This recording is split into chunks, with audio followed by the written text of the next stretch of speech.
And now it's Boomer Life. Lifestyle ideas designed to make your life more engaging, meaningful, and complete. Celebrating the baby boomer generation, this is Boomer Life with Sterling Fox. Well, hello and welcome to Boomer Life here on AM 650. On the program today, we're talking about hearing and all the latest innovations in hearing, and we're going to talk about those of us who, well, are dealing with varying degrees of hearing loss.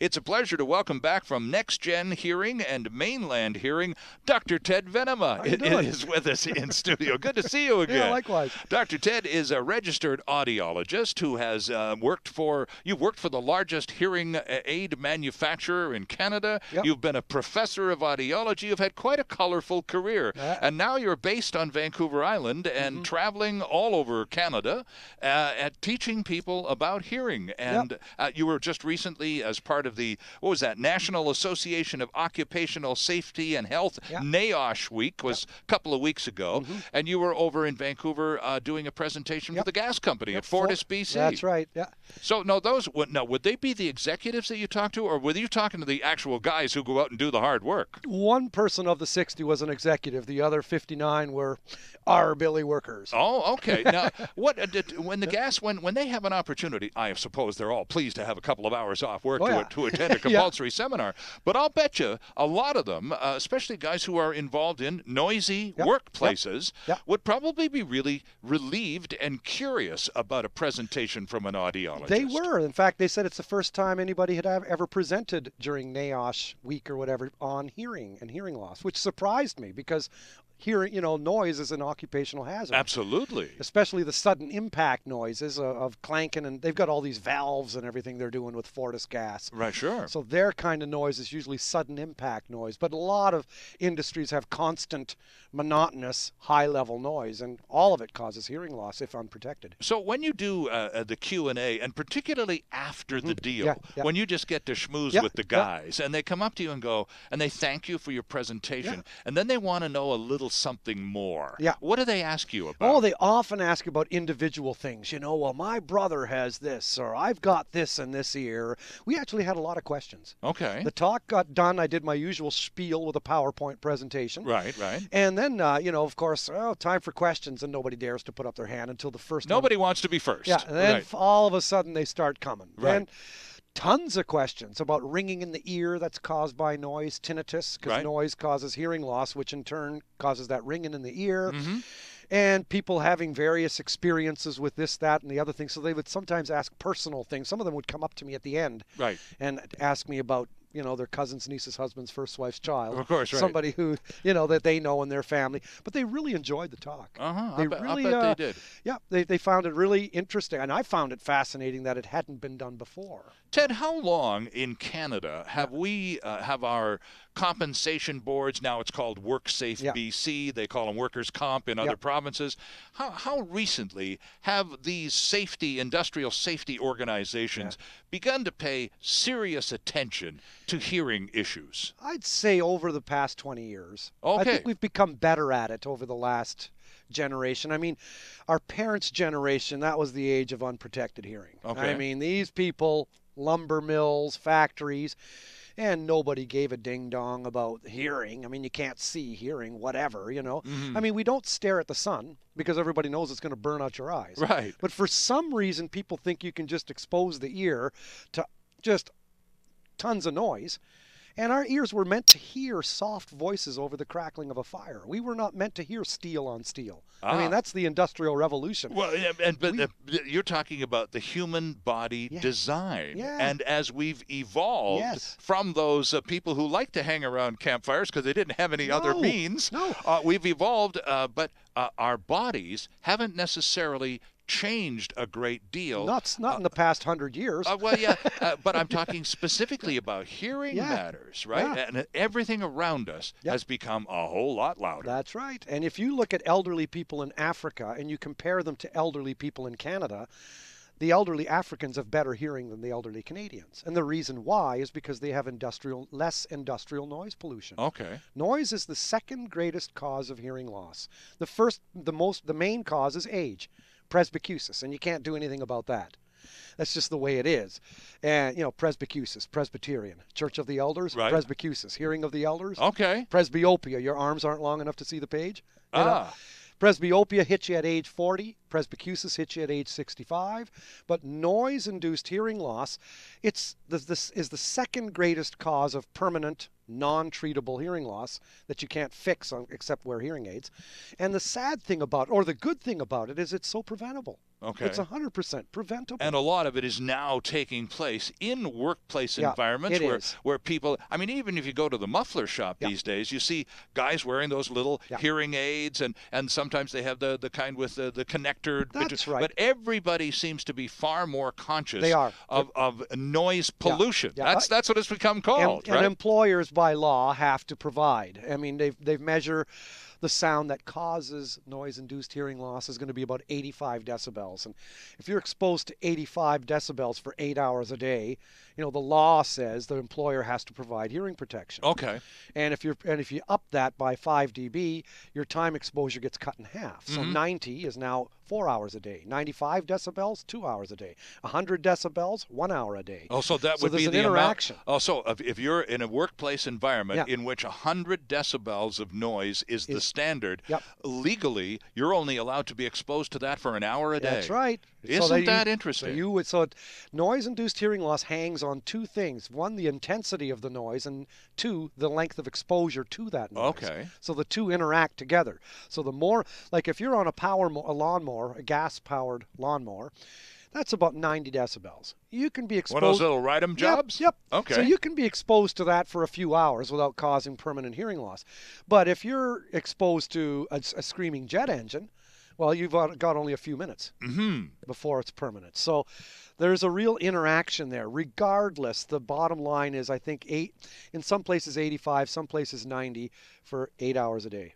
Interesting. And I'm just thinking of the airport, and you go to have a drink at the airport, and you look out at the tarmac, and everybody driving around on those little trucks everybody's got headgear on. Well, you know how loud jet engines are. Of course, I used to have a friend in Toronto.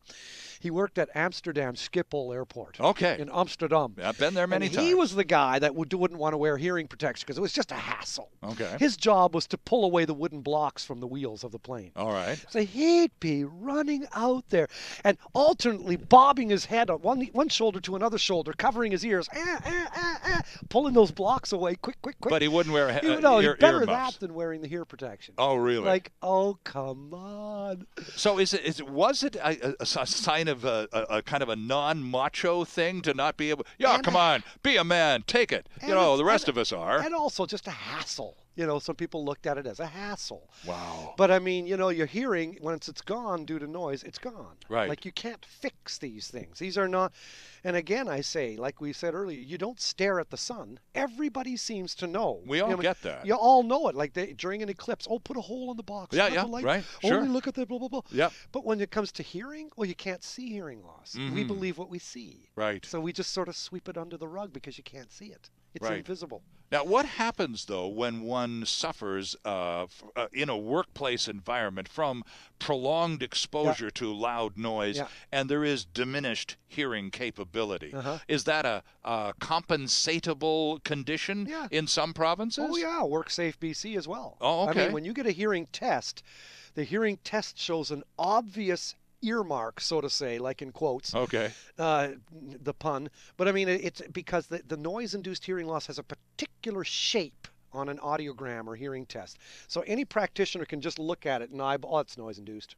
Oh, really? Yep, that as opposed to age, that's noise-induced hearing loss. Okay, now I have had a hearing test. You have seen my test results. The test was taken by Dr. Herman Lee over there at the Mainland Hearing Metrotown store on Kingsway. Now, yours just showed an attitude problem. I'm not surprised by that. But now, and the reason I'm asking is because I've been wearing headsets, the likes of which you and I are wearing right now, and for over 40 years. But I've always been extremely careful about the volume of my headsets. Unlike some of my colleagues who just turn it up to bleed, man. I've never been able to do that. No, so when you looked at my test results, Did you see that No, drop off? I didn't see that. No. Your hearing did not show any signs of noise-induced hearing loss that way. So I've just got the age stuff Yeah, there. you can hear, you just don't listen. Now we're back to my bad attitude. Jeez, and I was just about to talk boomer life here and how those of us who are of the boomer persuasion are dealing with the reality to some extent or another, all of us, of hearing loss, correct? Yeah.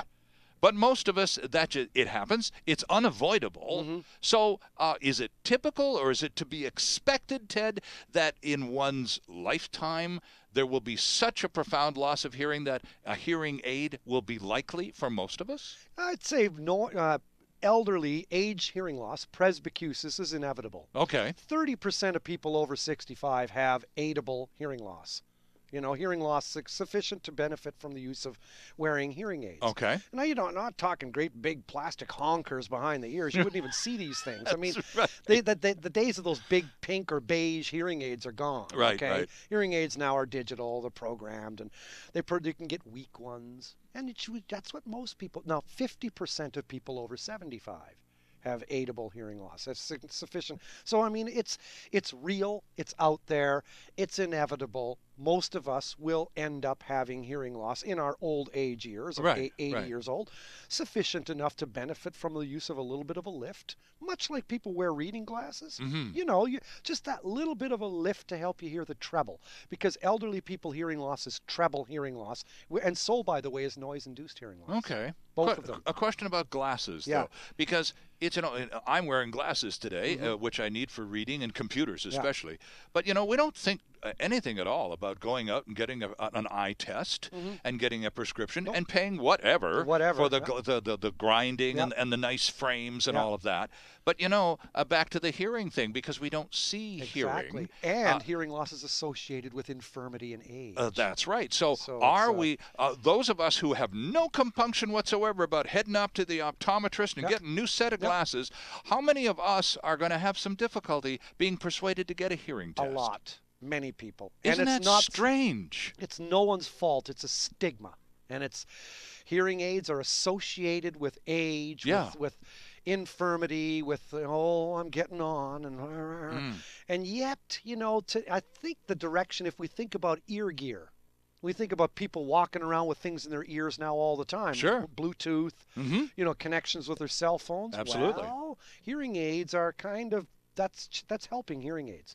Oh, okay. Because hearing aids also, by the way, use Bluetooth. Oh, is that right? They stream with your telephone, and they stream with your iPad, iPods. So they do. So hearing aids have come a long way, baby. Oh, so there's a whole new era of connectivity. Totally. Interesting. Yep. Okay. Hearing aids talk to each other. Hearing aids, now one company has a hearing aids totally connecting with the computer. With all this stuff, you don't even have to make them do it. They automatically will stream with music coming from your iPad, iPod, whatever. So it's really amazing what's happening out there. Okay, so now you said the most common nature or form of hearing loss is simply related to age. Yep. The second most is noise. Is noise-induced. Yep. Now, you also talked about tinnitus, the ringing in the ear, and you and I did a show about this some time ago. So is tinnitus, that ringing in the ear, is that normal? After noise exposure, it is. It's not normal. Tinnitus is not always dangerous. It's a nuisance. Yeah, people it can become be, really. aware of it. It's actually not that loud, but the person himself or herself hears it. No one else hears it. And the more you hear it and the more you're bugged about it, the more you layer it like an oyster does a pearl, And the more embellished it becomes to you, right? It's like hearing someone snore from across the hallway. How bad are you going to let it bug you? Or the dripping of a faucet. Right. So tinnitus is highly associated with noise-induced hearing loss. Oh, it is. It is. So when you've been listening to a concert and you got a lot of noise, and your ears are ringing. Oh boy. Okay. Oh yeah. And then you crash. You go to bed. The next morning, the ringing is gone, and that's because your hair cells in your inner ear have been able to stand back up again. Okay. But if you keep walking over the blades of grass, eventually you're going to wear down a path. So then the hearing loss is permanent. But the ringing in the ear after noise exposure, you can look at it like nature's warning. That's like a bellwether, like, hey, buddy, watch it. So don't do this all the time, because pretty soon you're going to have the hearing loss and the ringing isn't going to go away. So the tinnitus, the ringing in the ear, is actually a huge clue. It's a clue that you've had noise exposure. Now, not everybody with ringing in the ear has had noise exposure. Okay. But a lot of people with noise-induced hearing loss complain about tinnitus. Okay. Yeah, that's a highly, if I had to pick a hearing loss that's most associated with tinnitus, it's noise-induced hearing loss. Well, we'll talk lots more about noise-induced hearing loss. Our guest on this episode of Boomer Life from Next Gen Hearing and Mainland Hearing, registered audiologist Dr. Ted Venema. Always a pleasure to have him with us on Boomer Life. And we're back with lots more right after this. Canada's only weekly radio show dedicated to the baby boomer lifestyle. This is Boomer Life on AM 650.